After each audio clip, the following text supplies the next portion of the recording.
Around 5000 BC, we, Homo sapiens, were genetically modified by space aliens. These aliens first landed where the river Euphrates enters the Persian Gulf.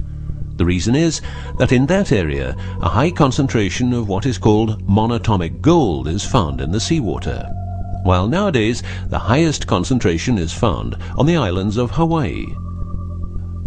The aliens were members of the Annunaki Empire and were on a quest to find this metal that is supposed to enhance and repair all bodily functions and stop the body from aging.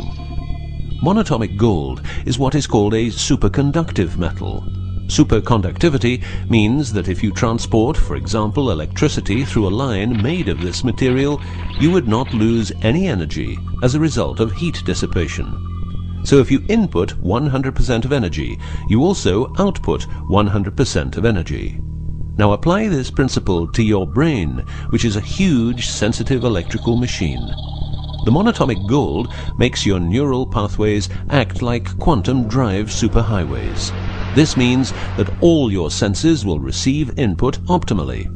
In turn, these inputs will be processed optimally, and those parts of your brain you don't use will become more active, so enhancing your memory, making you better understand problems, allowing you to sense evil, detecting lies, becoming telepathic, and even being able to time travel in your mind by seeing the past or the future.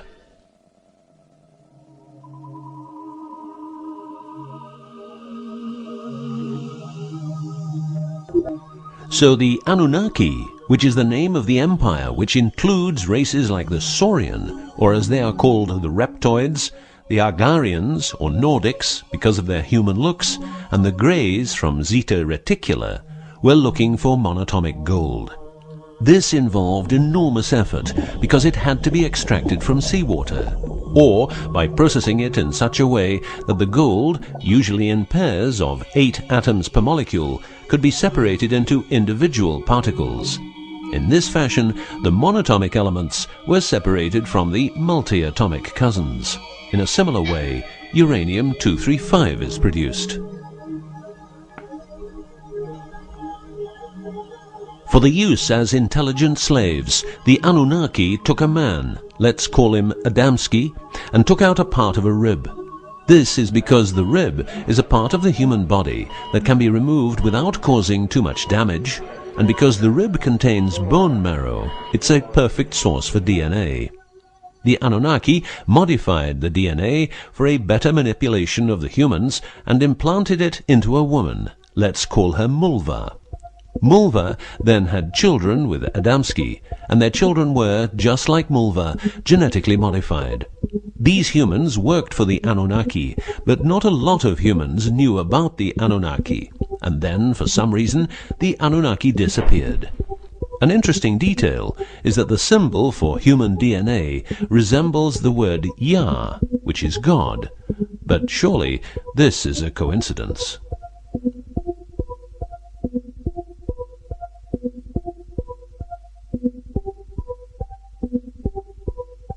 Now, some humans received part of the knowledge of the Annunaki. The last known humans were the Jewish people who carried the Ark on their journey from Egypt to the Promised Land. Before them, the Ark was in the lands of the Sumerians, Babylonians, and Tibetans. This Ark, not the Ark of Noah, was known to have powers beyond human imagination. It could levitate and deliver the fire of stars, a dangerous firework-like display of power that occurred when the monatomic elements became unstable. To make them stable again, you needed to know certain secrets, and with those secrets you could preserve the Ark and thus its powers. The humans who were close to the secrets of the Ark had long and prosperous lives. The best known was Methuselah, who lived to the age of 950. Wherever the Ark is, the culture thrives, and over the centuries it moved from Jerusalem to Rome to London, and is now supposed to be in the United States of America. The Ark always moves west, and will always keep moving west. From the very beginning, the people who own the Ark have never given it away, and great care is given to preserve the bloodline's purity of the holders of the Ark. Renowned conspiracy theorist David Icke studied the bloodline of George W. Bush. This he traced back all the way to the Sumerians, a people who lived in the southeastern part of what is now known as Iraq, where the river Euphrates meets the Persian Gulf.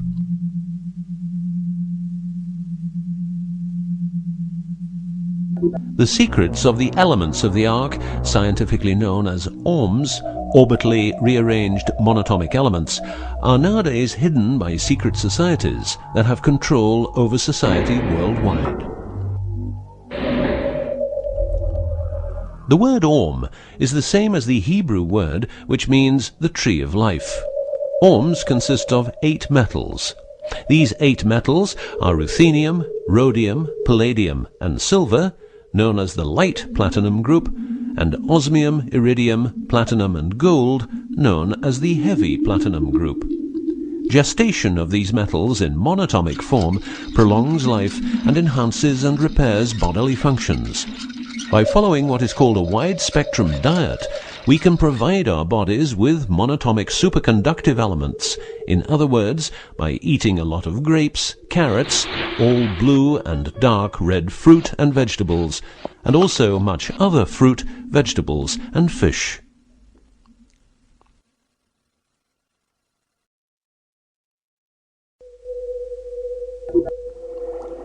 There are countless fragments of footage shot by both Russian and American astronauts, which show the vast number of lights that seem to be attracted by releases of electromagnetic energies by both the Earth and man-made objects such as satellites.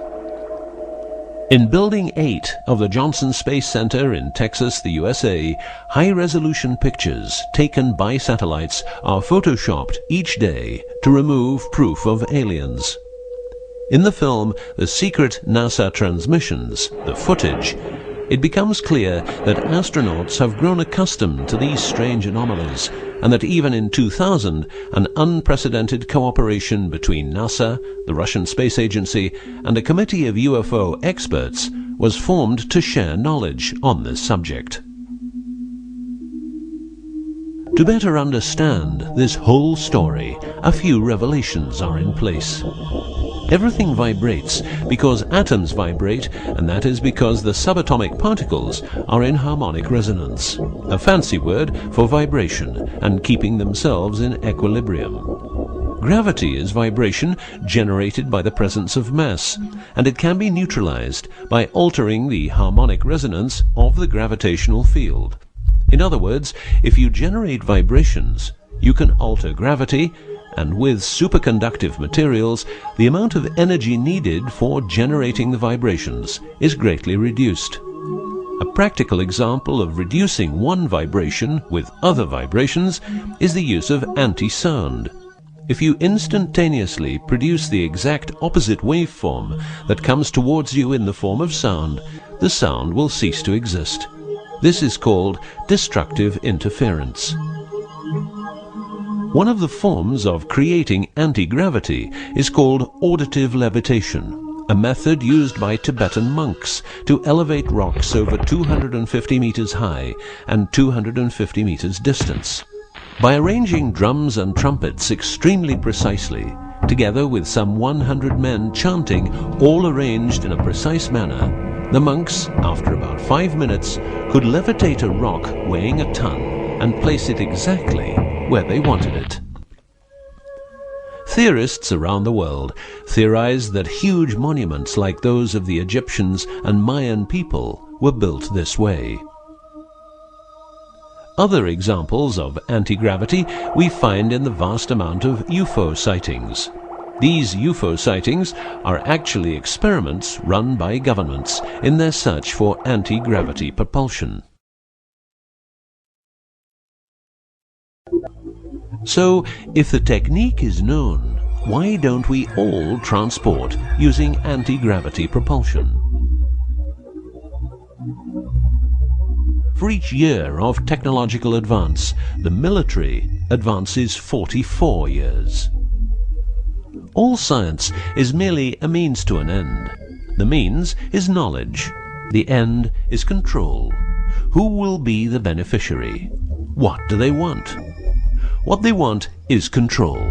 The establishment of a global economy which is totally predictable and can be manipulated in every sense. Ein Volk, ein Reich, ein Führer. What I am saying is that the vast majority of people is being controlled by the established upper class. I know this is like the plot of a bad movie, but stay with me for a minute. Anti-gravity exists. The ability for everyone to be a genius exists. Aliens exist, and much more efficient ways of producing energy exist.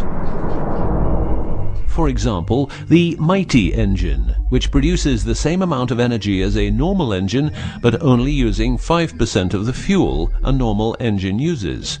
Or the PAP engine, which, without fuel, only driven by the power of zero-point energy and a small amount of noble gases, can deliver 500 horsepower for a period of 10 years. Or the Maternita machine of the Maternita commune, which has delivered 3 to 4 kilowatts out of thin air for the last 20 years. What would be the consequences for the upper class if they lose their monopolistic knowledge? What would happen to them if people would know about the secrets they're holding for us? If I don't need any more gasoline, what would happen? If I don't need any more electricity or gas, what would happen? If I don't need any more medicines from the pharmaceutical industry, what would happen? In order to ensure their powers, the upper class, some call them the Illuminati, handles a strict agenda. The agenda has the aim to prepare the world for world domination, beginning in the US and Europe. According to conspiracy theorists around the world, this is what they are doing as preparation. By the way, these people are extremely smart and fanatic, extremely rich, and they have tried it before. Then they were called the Nazis.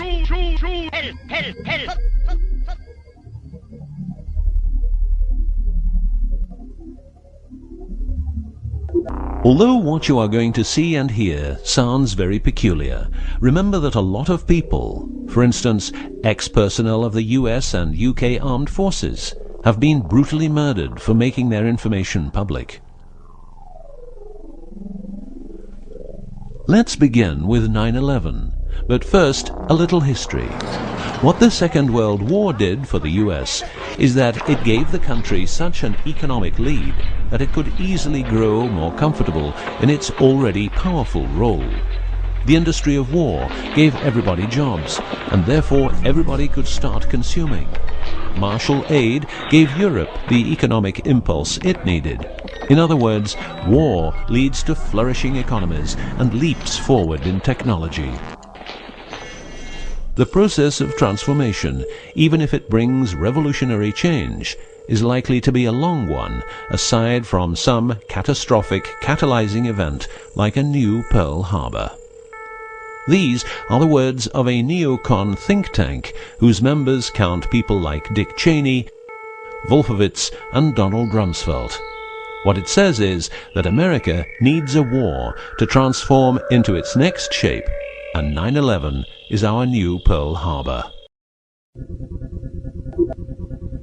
In the manipulation of people, one of the strongest weapons is to make people believe someone else did it. What I'm trying to say is that the US government is trying to make the people believe Osama did it. But did Osama do it? Did you know that 6 weeks before the WTC towers collapsed, the owner had a new insurance policy made up, ensuring that the owner, if the towers would collapse due to a terrorist attack, would receive the amount of $3.5 billion. The owner, because 2 towers went down, tried to claim 2 times $3.5 billion, but only received 2.2. What happened to building number 7?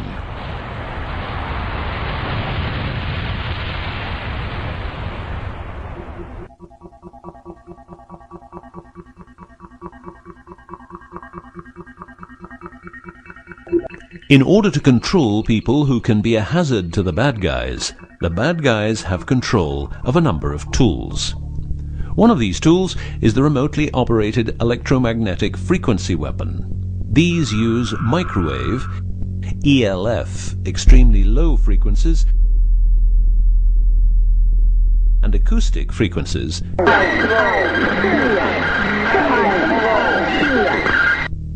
to covertly attack and harass innocent citizens. The use of frequency weapons on humans for behavioral control and murder is not new. For well over 50 years, neuro-electromagnetic frequency weapons have been perfected for their covert use in warfare. These classified, non-lethal or silent weapons, as they are known in the trade, have also been perfected by experimenting on an innocent and unsuspecting public since their early development. Directing a beam of frequencies to a human can cause a series of effects.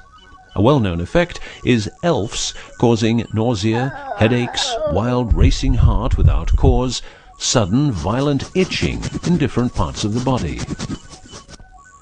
A frequency weapon can look like this, or like this. Its shape depends on how frequencies have to be directed to the target. Did you know that the US Patent and Trademark Office holds a vast amount of patents for machines which can be used in direct or subliminal mind control systems? Here are a few. Method and system for altering consciousness. Superimposing method and apparatus useful for subliminal messages, subliminal message generator. Enough about the frequency weapons. Check this link to learn more.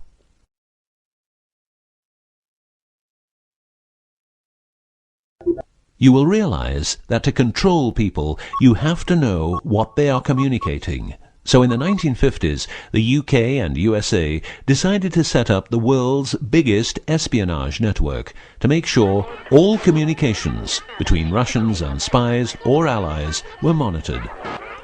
This system has continuously been updated since the day it became operational. The system's name is Echelon and consists of a vast network of listening posts, extremely advanced computers, an enormous number of people, dishes, and taps. Echelon's computers capture every communication via internet, GSM, UMTS, landlines, TV and radio broadcasts, satellite communications, private, military, and diplomatic, and listens to every word. The computers work with a list of keywords, and when a message contains one or more keywords, the message is directed to a specialist who examines the message. If it is suspicious, further action may be taken. Echelon centres are around the world, but here are the best-known locations. Menwith Hill, North Yorkshire, England. HARP, Remote Mind Control Computer Centre, Alaska. Pine Gap, near Alice Springs, Northern Territory, Australia. Pine Gap has a complex of radomes, a huge computer room, and about 20 support buildings. The signals analysis section of the computer room is staffed exclusively by CIA and NSA analysts. Within the USA, Australia, and the UK, the NSA can plug into every telephone call and message entering, leaving, or transiting the country. The NSA is also constructing a network of towers up to 500 feet high, each tower at a distance of 200 miles from each other and stretching from the east to the west of the US. The network is called GWEN, Ground Wave Emergency Network. This network transmits very low frequencies combined with ultra-high frequencies and is used in case the communication systems in the US are rendered useless because of a nuclear attack. Coincidentally, the frequencies of Gwen coincide with the frequencies being used by frequency weapons. Also coincidental is the fact that mobile telephone systems like GSM and UMTS also operate in the same frequency areas as some frequency weapons. To further prepare for global domination, the secret US government, led by the corrupt holders of the Ark, also known as the Illuminati, or the New Global Union, or the New World Order, or just plain Nazis using the Eye of Lucifer as their symbol, has started building since the 1940s large underground bases with every commodity you can think of. These bases are basically large cities underground, connected by high-speed magneto-leviton trains that have speeds up to Mach 2. According to Phil Schneider, the black budget is a secret budget that garners 25% of the gross national product of the United States. The black budget currently consumes trillions of dollars per year. Presently, there are over 129 deep underground military bases, or DUMBs, in the United States. These underground bases were built using nuclear-powered laser drills that can drill 7 miles per day. Also, dedicated nuclear explosions were held to create large underground spaces. A lot of contractors work in these places, but never more than 3 to 4 weeks, always under strict supervision, and before entering a site they are warned that if they talk about what they see, it will cost them their lives. As mentioned, men are the result of a genetic modification by space aliens. These aliens have been on Earth for a long time and lived in large underground cities all over the world.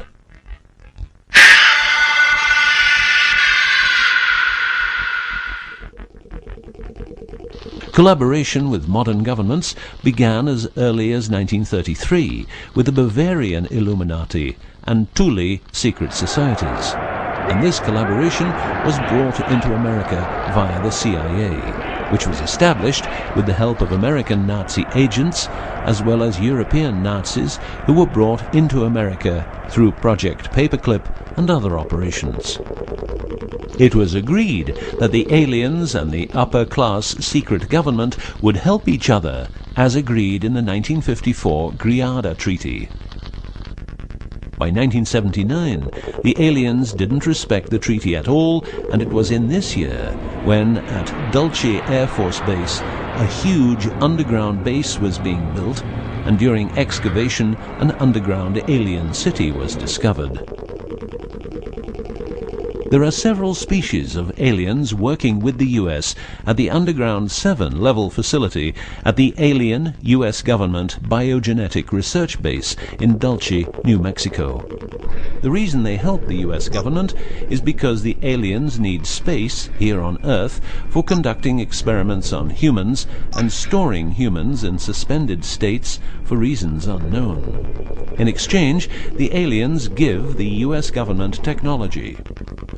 Examples of these technologies are stealth aircraft, anti-gravity propulsion, genetic research, quantum technologies, computer technology, biological warfare, medicine, GSM, etc.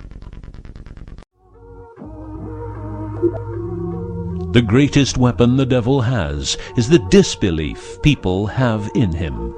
The devil represents evil, and those who want to dominate are the evil ones because they keep their knowledge from saving lives and improving the world. Instead, the evil ones will make the people more docile and stupid, using more tricks in order to achieve their goal, which is world and universal domination. The story of the aliens seems so unreal that, like the devil, it is subject to ignorance and ridicule, and that is its greatest weapon. In the past and present, the evil ones have tried a number of methods and products to manipulate people. AIDS, invented by a laboratory in Chicago, Illinois in 1972, It was a biological weapon to be used against the people of the United States. Second, the US government has a Tesla device to generate earthquakes. NASA only landed on the moon once. Almost 90% of drugs trafficking is organized by the biggest secret services in the world, like CIA, NSA, MI5, MI6, and so on. Since the US is in Afghanistan, poppy production has reached an all-time high, and never has there been so much heroin on the market. People who don't need drugs needn't worry. Their needs are covered by the pharmaceutical industry.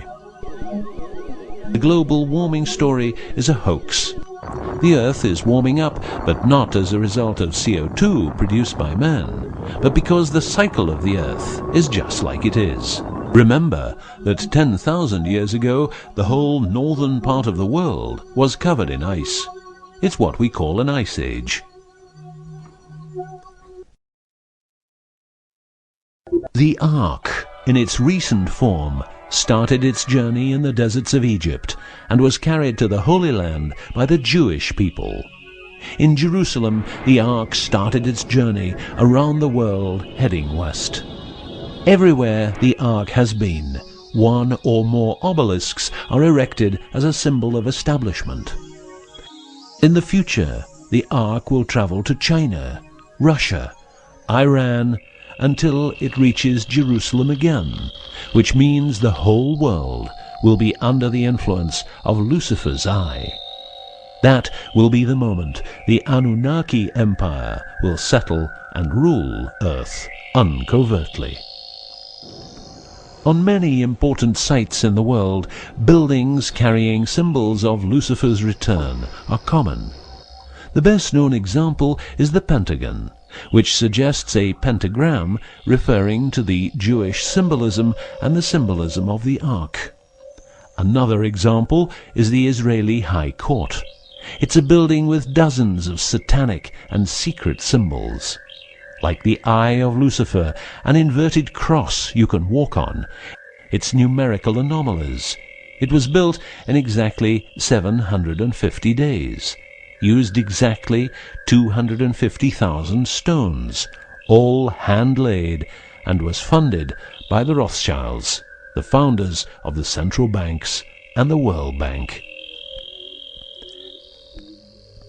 These buildings celebrate the coming of and will serve as headquarters for the evil ones. From here, every communication will be monitored. The underground cities will then be used as detention camps, where the bodies of resistance people will be converted into soulless zombies. The army of the NWO and its intelligence agencies will be able to track and trace everybody on Earth and influence their opinions or simply dispose of them. Socially, everybody will be watched by their neighbors and friends and mobbed if they have different opinions. The rich, richer and smarter, the poor, poorer and dumber, will support the pyramid with Lucifer's eye on top, as it has always been.